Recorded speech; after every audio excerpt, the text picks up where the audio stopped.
and talking. But the thing that I wanted to tell you is that your energy is contagious, I think, because this morning when I woke up, I was like a little so and so and nothing, and That's why then the sunglasses. yes, and then when I spoke with you and you're like, oh, the life is wonderful and everything is so positive, and I'm like, yeah, kind of. It's not only about what you tell me, but the way. Like I can hear that you have a smile on your face, even though it's like early in the morning and stuff, you know. And I really like that. I always liked that. I think that's how we connected in the first moment. You Yeah, know? yeah. But I mean, I think that we should really look more at the positive things that happened and that are not huge stuff. Because as I was saying before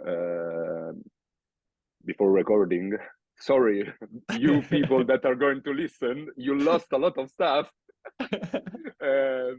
No, but the thing is that with social and with the life that we are living right now, we are really losing the possibility of getting bored in one way and excited by small stuff.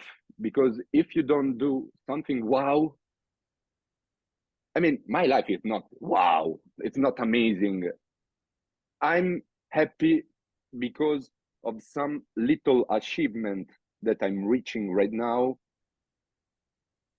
I'm looking at them and saying, "Oh my God, that's something that 3 years ago was just a dream for me." Yeah. Looking for a house that is not, of course, right now in Paris is not that easy to find an apartment, and finding a small apartment which is not, of course, perfect, that has some things that are not incredible. You can look at that in a way which is okay. It's fucking expensive. It doesn't have a lot of space. Maybe I could find something better in Naples because where I'm living, it was amazing, the apartment. But you can look at that in that way, or you can look as a little nest where you are going to live and to create new experience.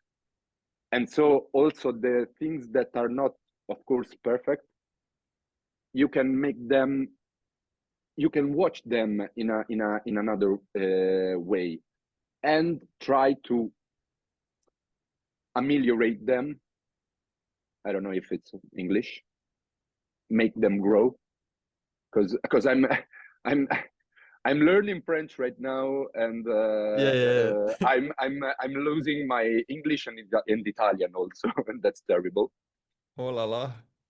Yeah, that's really terrible. No, because I'm not reading in Italian. I mean, yes, I'm reading a little bit in Italian, but mostly in French, and that changes a lot of the way you talk, of course, the way Yeah, you naturally. not think but talk, yes. And yeah, What are you reading now in French? Is it something like for learning or you uh, I'm reading the history of United States. yeah, it's really uh, light literature for learning. yeah, yeah, but it was a book that was in the room. I didn't choose it. I mean, it It was a chose you. connection. No, it doesn't. It didn't chose me, but because I read a lot in Italian about the history of the South America, Uh-huh. and I found it really interesting because I actually prefer reading something like that than romance or things like this. Mm-hmm. I don't really know why, but it's It's not something that keeps you attached, maybe, but for me it's quite interesting, and so I really appreciate things like this, and yeah, and the other book is Seneca. Actually, this is in Latin and in Italian, because you have the 2 pages, and Oh, but really cool. You have them yeah, one next yeah, to the other, so you yeah, can like. and that's amazing because I used to love Latin. Really, I used to love it, and I made it for 8 years at school. But one of the things that I used to love more is that my grandmother was Latin professor, a Latin teacher, Ah. and so I started doing Latin with her since I was 14, even if I was good at Latin, but it was just something that we used to do the Wednesday evening, because she used to come at home and do Latin 1 hour with me, 1 hour with my brother, and then have dinner all together. So I was really, really good. I wasn't really great at school, but in Latin I was a fucking dragon, a fucking dragon. And having the possibility right now to have to taste a little bit again of Latin, not in a really difficult way, because I mean, here is in Latin and on the other page is in Italian, and you can match them in a Yeah, easy, perfect. really easy way. It's amazing. Right now, actually, since I'm learning French, it's really interesting because there are a lot of words, of course, that has the same in French is racine, origin, because of course the French is a Latin language, Yeah. and so I'm finding a lot of connection in this triangle, Latin, Italian, and French, and of course, I mean it's interesting also the subject, and it's really a book that even if the name of the book maybe seem really heavy, Yeah, because it does. It the does actually. shortness of the life is the opposite. It gives you a boost of maybe it's always how you take this stuff, Uh-huh. but since we are, for example, young, it's really a boost of energy, because the shortness of life is it says that it's short only if now this is gonna be difficult in English. It's short only if it not in a proper way, because nature is not bad. Nature gives you the time, and it's up to you how you want to spend it. So when you are in your last days and you think and you look back at what you have done in life, you think about how you spent your days. For example, 8 working and not passing any time of your day with, for example, people that you love, children, or your wife, or whatever it is, and that is a life that is not spent in a proper way. Because if you value the most money, probably it's in that moment it's I'm wasting time, because everybody is giving up time for money, and this, of course,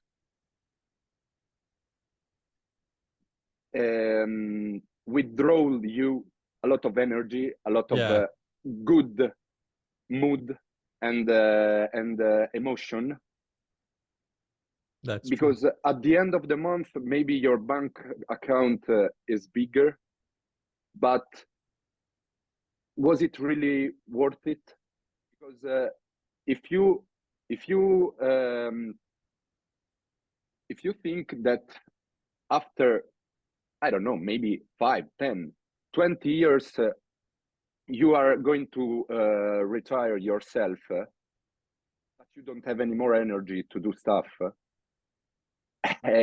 what are you going to do with those money? Useless. Completely useless. Yeah, true. So the problem is that right now, Seneca wrote this 2000 years ago, so it's not right now the problem, but is really in the humankind. I think that, I don't know why, it's in the human nature, giving more importance to things that are valuable and material, much more important than feelings that maybe can you and that's can you some internal questions from humankind. You said really fine, but everybody says that, like, that you have to value small things and everything, but actually I've seen how you live, and I was really impressed how you can, like, appreciate beauty in the small things, like the coffee machine thing that we've seen or something, like, but it's beautiful and elegant, and so you stop and you appreciate it, and it boosts in our everyday life, like something small like that kind of gives us some freshness. And, like, when you do it always, like, life becomes a little bit more smooth, more rich, and, like, you go through experience up to the next experience, and it's always like leading one to the next thing. And I really like it. It's like a smooth sailing, and compared with, like, when you get annoyed always, it's like hitting the wall every time. You go through life just like hitting the wall one after another, and this is like opposite. I really like that. yeah, but You're like the first one that I've really seen it in everyday life, that you actually live like that. Is it in your but culture? Because I think Italians have that, like, dolce vita and attitude to life, that you are kind of a little bit more connected with the. I think that actually we have some seeds of this in Italy, but we don't use them in a really proper way, because Italy and France can be really compared for history, for beauty, for a lot of stuff. But if you see how France work, Mhm. French people work, it's just better. It's just a country that has better situation, has can have better quality of life and stuff like that. The thing that La Dolce Vita, cioè La Dolce Vita, there is a movie, it's an old movie, where you have this Italian guy that is in front of the beach, not the beach, in the harbor, that is taking the sun, Mhm. but is not at the beach. It's probably winter, but it's just a beautiful day.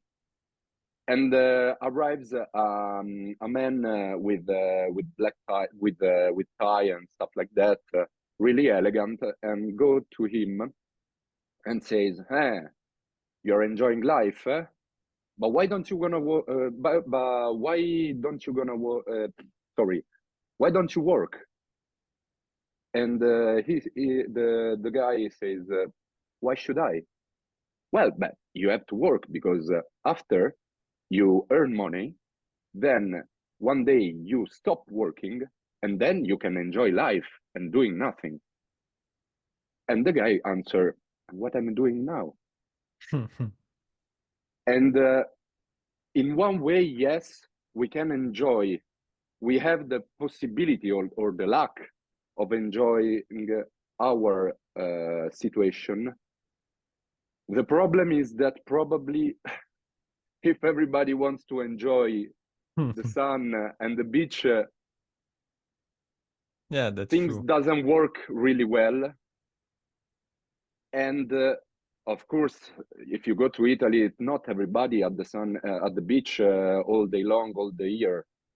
But I don't think that we, as Italian, actually we have we work in a way that is always, oh my God, we have to reach a better situation. You can have different kind of people, of course. I'm not saying all Italian are like that. Of course.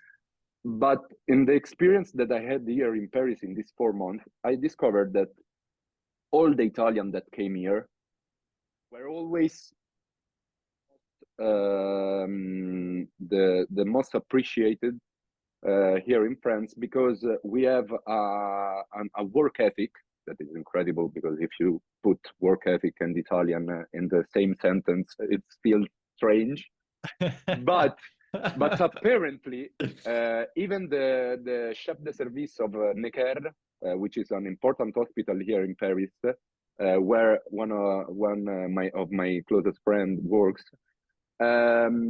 she says, "Oh, I prefer Italian because you really have, you really know what does it mean, the suffering for work and working hard in a way that is amazing, that people here in Paris doesn't really want to do."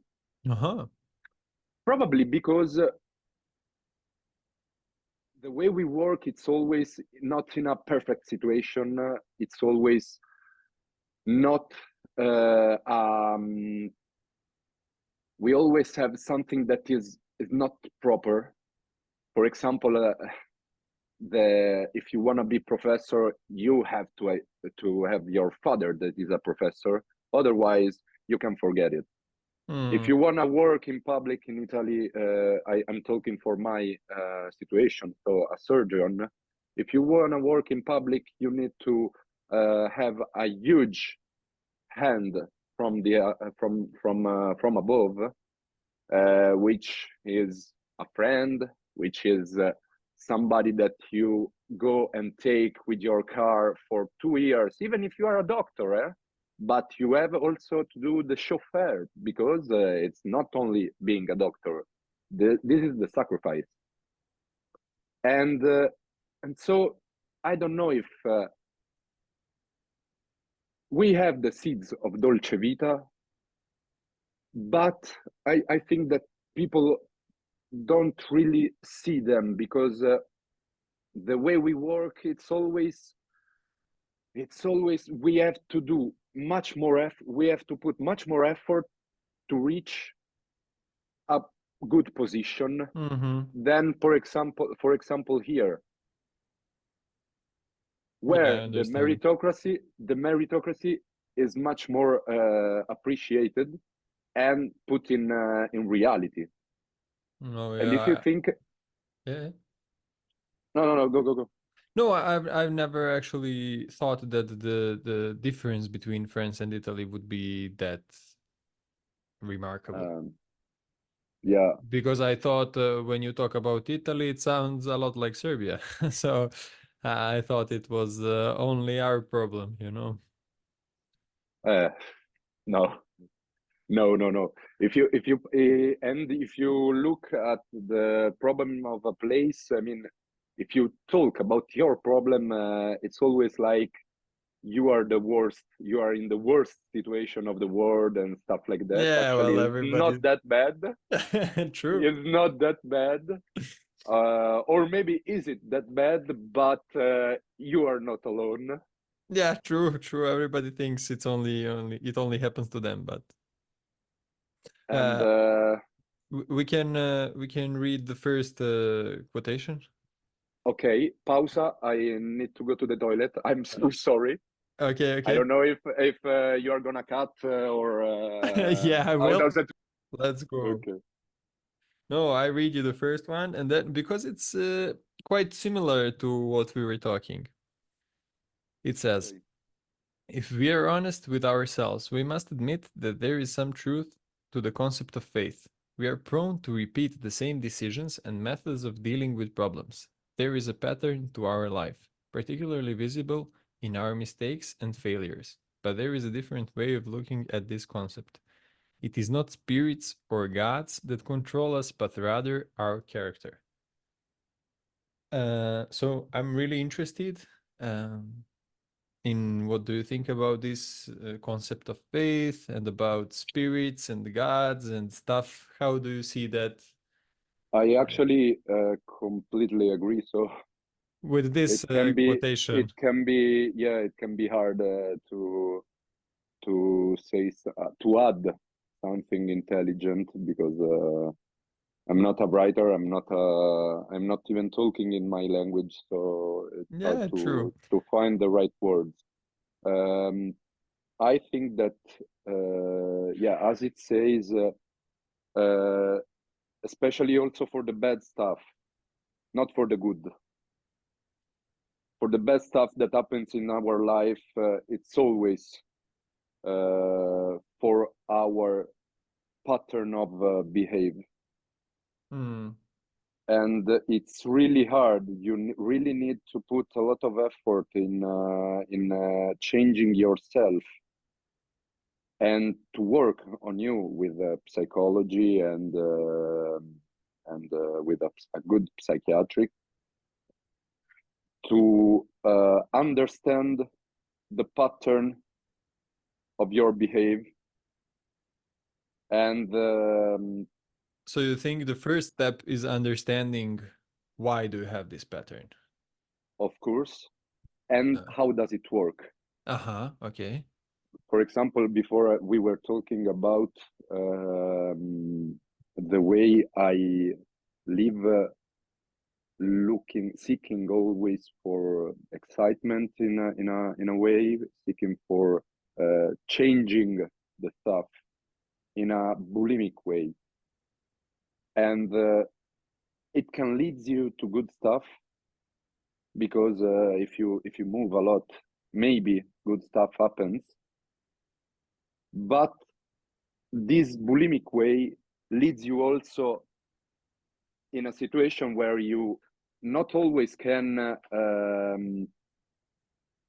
change for better. Uh-huh, uh-huh, uh-huh. Yeah, you sometimes do And it without this, planning, without calculating if it is a better decision. You just go for it. yeah, but that's me. And I mean, because I am saying this because actually right now I cannot say that I've done shitty stuff in my life Mm-hmm, mm-hmm. and I made the mistakes. But I'm saying that this is one of the pattern that I use in my life. Mm-hmm, mm-hmm, mm-hmm. Of Yeah. course, everybody has can have different pattern of behaving or what was the last word that he used in the quotation. I don't remember the word. Uh-huh. It says it's not spirits or gods that control us, but rather our character. Character. Yeah. Okay. Yeah. So the thing is that of course we have. I don't think that we have. We can put outside the good and bad stuff that happens in our life. It always led to us the good and the bad things that happen, and it's always up to us changing them if we want. Yeah, but Of course, yeah, but mm-hmm. Actually, I find it, I believe in faith of some kind. I cannot say that everything is like predisposed or like everything is written before you start it, and you for sure have to work for the things that you want to achieve. But I feel that like some things are just not kind of given to you. And kind of, if I can say so, that faith is a little bit like the opportunities that you will be given. But if you will fulfill them or not, it's up to you. And I cannot say that it's only like people and only our character, because I feel that there is some kind of um, higher power or spirits that kind of guide you, that some kind of path is exists, that it's not only like you're free roaming around. I feel, I believe in that, in some kind of faith, but I wouldn't be sure how to. Of course, if you just sit around and do nothing, nothing will happen to you, and that will be the end. So Yeah, yeah, you yeah, can pretty much like show that it's not only faith, but I also, I'm not sure if it's always up to you, because sometimes you can like work so much and it just doesn't come to you. You're doing everything that you can in that moment, and then another moment comes, you do just a little bit, and everything just happens all by itself. So, but when I say it's always up to you, I'm not saying that everything is possible if you have a really huge drive to reach the stuff. I'm not saying that. I'm saying that it's always up to you how you live those stuff. Because of course, if your dream is becoming number one of the world in tennis, you are not becoming the number one. It's not written that you can do that. I'm saying that, of course, and that's something that we already said before. It's really important also where you put your goal, and that's really hard, because it's not easy to say, especially when you are young, and often when you're young you are also a bit arrogant. It's not easy to say, okay, no, I'm not gonna do that. That's too hard for me. Yeah, that's true. Of course you can try. Yeah. Of course you can try, but it's not easy to say, maybe this is something huge for me. Maybe this time I cannot do that. And the way you feel and live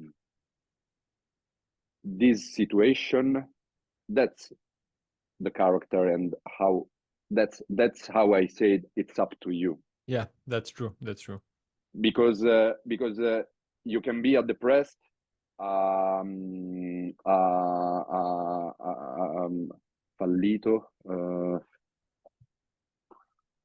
you can be a person that didn't reach anything in life, or maybe not, just a depressed, even if you are number one in the world. If you think about Andre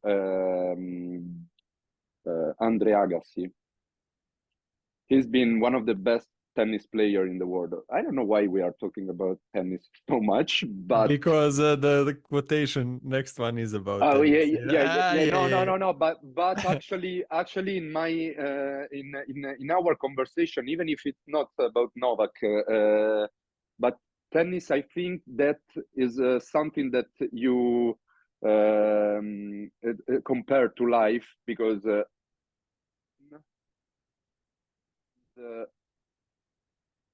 it's really hard to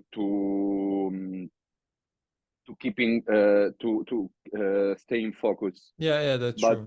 But Andre Agassi said that he was really unhappy when he was the number one. It wasn't something that he wanted, and that's that's another really important thing, because often our dreams are not really our, because often we are put in a situation by our parents, by our mates around us, that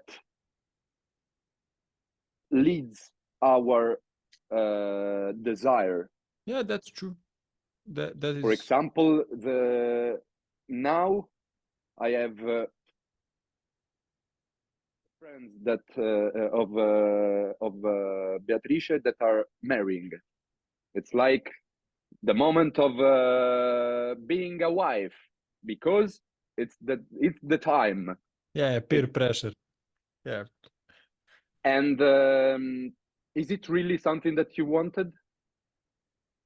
And that's I mean, now I'm a bit going out From the topic. Yeah, but don't worry. of the It's a topic. podcast. We can And do. another thing that I wanted to say, I've seen a really interesting video of Federer, and that's why I would say another tennis player. He's been one of the greatest tennis player of all the time, and he was talking at this university, and was saying that if we look at his career, he's been one of the greatest, and everybody can say that. And he won, like, I don't know how many trophies and match and stuff like that. But like, actually, if you look at how many points he won in all his career, it's just the 53%. And this is something huge, because if you think about somebody like him, you could think about he's been successful Yeah, perfect. in every situation. Yeah. Life is not like that. And if we react that every point is, oh my God, if I lose it, I'm gonna die. Yeah, end of the world. Yeah. That's the end of the world. Of course, we need to act like, now I really need to crack the world and gain this point. But when you lose it, it has to be gone in that moment. Yeah, forget about it. And go forward point, leaving. We have to balance. It's not easy, but we really Yes, need but to balance. it is such a good point that you made, and I didn't know that statistic, that info, and it's quite you can visualize it so good, like how can you perceive things differently, because I thought as everybody, I think that you have to be in much greater percent successful in order to make it so big. But as you can see, you just need to be in the key points, in the key moments. When it's under pressure, you need to be up to the That's it. task. Yes. And in the meantime, you just maintain what you created. So it's not always about going all in. Like, so Yeah. that is quite a good point, and you can enjoy life in the meantime. In this 47%, Definitely. you can play a little bit more. You can give yourself a little bit more freedom, not being so strict Definitely. that you need to have like 90% of And successful decisions. And then it comes the second quotation of yours, of the one that you picked. I mean, You want to read it? No, it's better if you read it because it doesn't work very well. My phone. Okay, If you okay, can no. if you have it. Yeah, I do, I Because do. I need to take the phone and stuff like that. You think the one with the Novak? Yeah, yeah. Yeah, it says, in January 2012, a Serb defeats a Spaniard at the Australian Open, which 10 years later will be fatal for him. But not that fatal. Novak confides. After the victory, I isolated myself in the locker room. I wanted just one thing, to taste chocolate. I hadn't eaten it since 2010. Marian Vajda, my coach until March 2022, brought me a bar of chocolate. I broke off a small piece and placed it on my tongue. That was the sweetest thing I could allow myself. The tennis player concludes with dark irony. That was the price to pay to become number one. So And he hadn't eaten a piece of chocolate in 12 years. that's I mean, that's what I was saying before, But when it's not easy to put your goal in a proper way. Is it really useful becoming number one? you know what I like? Because even though he lost, and what you told a little bit earlier, is like he used it as a chance to give himself a little bit of freedom, a little bit of liberty, a little bit Yeah. of he took a little satisfaction, something small but sweet before going again. So he didn't beat himself like, oh, you are the worst or whatever. He thought, okay, I lost this time. I will take a little bit of something for myself Yeah, of course. and then continue.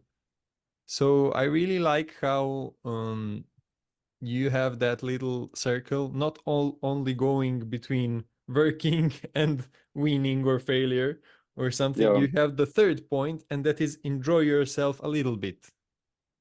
And that's the most important Like the thing. guy on the shore in the Yeah. Italian movie. Yeah. Just a little bit. And then go back. Yeah, definitely. And is something really important, because we are not made only for working, only for reaching task and stuff like that. Because if we lose things outside our task, we lose life, and that's the shortness of life. Yeah. Wow. Because if we pass all our time reaching this task, reaching the becoming number one, it's a waste of time, which And is the only thing that is valuable.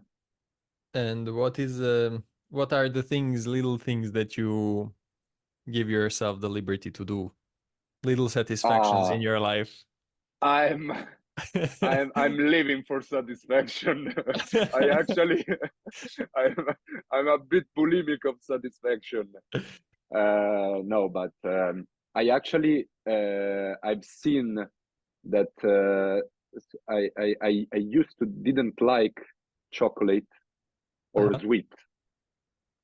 When I came here in Paris 4 months ago, I left, of course, my wife, my beautiful situation, and my comfort zone, and I actually started eating chocolate. You needed a little because bit of sweetness in your life, huh? because especially after dinner, there was a moment when I really wanted to have a bit of sweetness, and I started eating chocolate, but like a half bar, not a little bit. But like the French pastries are so good, their bakeries and stuff. You All these remember that little, I didn't oh like no. them. You Yeah. remember that I didn't like them. I No. never wanted. No. Oh my Yeah. god. You Why remember that so? one day you also bought me Yeah, that's true. That's true. and I said thank you very much, but Yeah, you I don't need really it. don't Did you want it. try them?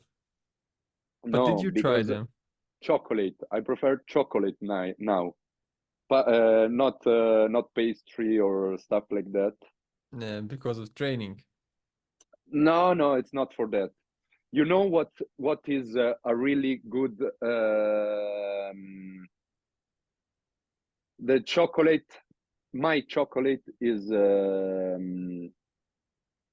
one of the things that really makes me feel good is well, in one way also training, and another way going on the motorbike, because when I drive I really feel in another world, in a bubble where I can think, and everything around me, even if it's moving, it's like freeze. Yeah. So I'm in a situation where I really can think, and in fact there is an incredible book that is in English. I am gonna translate it in a literal way. The Zen and the Art of Repairing Motorcycles. Motorcycles. Yeah, it's exactly the translation. Okay, Yes. okay. And you read it? No, but I have it on the list. It will be on the podcast. And Citations. You recommend it?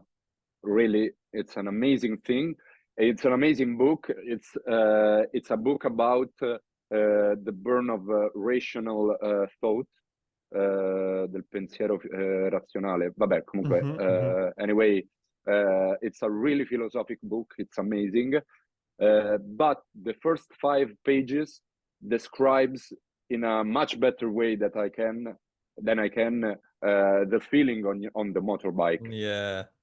And driving, and how the places around you can bring you in a mindful mindset that is really like doing yoga, like doing meditative. So this is one thing that is really a chocolate for me. Of course, I don't do it very often. Right now, I'm doing it with a bicycle, which is not the same, but it's not that bad. Yeah. It's not I that agree. bad. And yeah, I mean, I've done 1,300 kilometers in the last 3 months with a bicycle. Really? So much? Yeah. But where are Yeah. you going? Do you make some tours outside of the town, or what are you doing, man? No, always in the town. Really? But discovering the city with the bicycle, for me, it's like Yeah, actually, for Paris, it's quite useful and so good to do it this way, because it has a lot of the long roads that you can yeah, use, and it's so beautiful. You have everything to see around. So you are yeah, never bored. You just go and never, go and go, and it never. goes on and on and on. And the And beauty continues, and that's yeah, amazing, yeah, that's so because good. that's really one of the reasons why I'm really in love with this city, because the way that it was built in the centuries, it's been really amazing. And when Haussmann, the baron, the architect that changed the face of Paris, and during Napoleon, during the 19th century, he decided to destroy a lot of stuff, really a lot of stuff, a lot of the medieval parts of the city, and to build the Grand Boulevard. So this street really wide, and all the facade, all the buildings are looking the same, because he had this dream, or maybe not a dream, but his this idea that the Vision, beauty yeah. of the city, this vision that the beauty of the city had to pass also with buildings that were always a bit looking the same. Of course, he had a huge, beautiful taste, and so he made a city that is really incredible. The beauty of these buildings are astonishing, and you can do 11 kilometers not finding an ugly building, and this is something incredible. And yeah, I mean, what are you doing now? No, nothing. My That's phone has fallen. Yeah. oh, again. Yes. Never mind. But yeah, it's actually the same how I felt. But how did you feel like the first time when you came there? Because it was a little bit, I don't know, strange for me because it was Oh, about that in other places where I've been, there was like a piece of the town is beautiful, and then you have a little bit less beautiful, yeah, and then it goes that, like that. But then in Paris, it's always beautiful, everything. That's yeah, how I felt. So it was kind of uh, you see and realize that it's possible. yeah. It's possible to be that great, that beautiful. That for me was so cool. Well, actually, nowadays it's not anymore possible, of course. It was possible because Haussmann had money and interest of increasing the beauty of a city in that way. Because in his mind, Paris has to be the center of the world. And it Yeah. has been, actually. In that time, for sure. Yeah. But the thing is that right now, I don't think that somebody, for example, even Arnaud, which is one of the the richest person in the world, is not interested into giving so much, That's true. also so much effort. Actually, he has La Fondation Louis Vuitton, which is amazing, and there is another really wealthy person, which is Pinot, that has another collection that is amazing. So there are some people that are interested into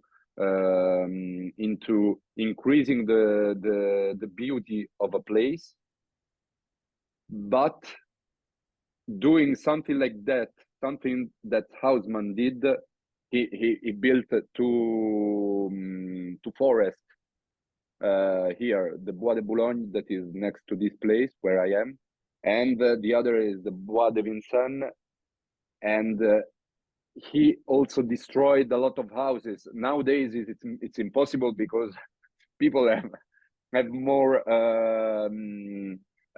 rights, so it's also normal. If you have a dream or a vision, you cannot do everything of that.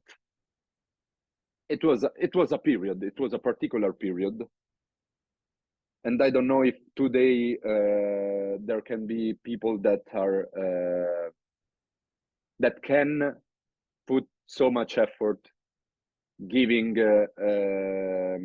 increasing the quality of life of other people, because the reason why Paris today is so beautiful and living here it's amazing, it's also thanks to Haussmann, and it's almost 200 years that he started this vision, and after 200 years we are still appreciating how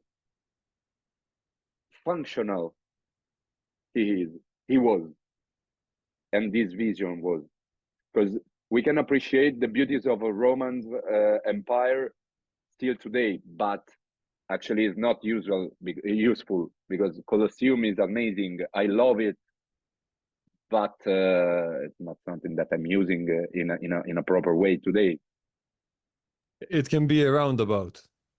Yeah, a really beautiful roundabout. But fuck you, don't touch Roma.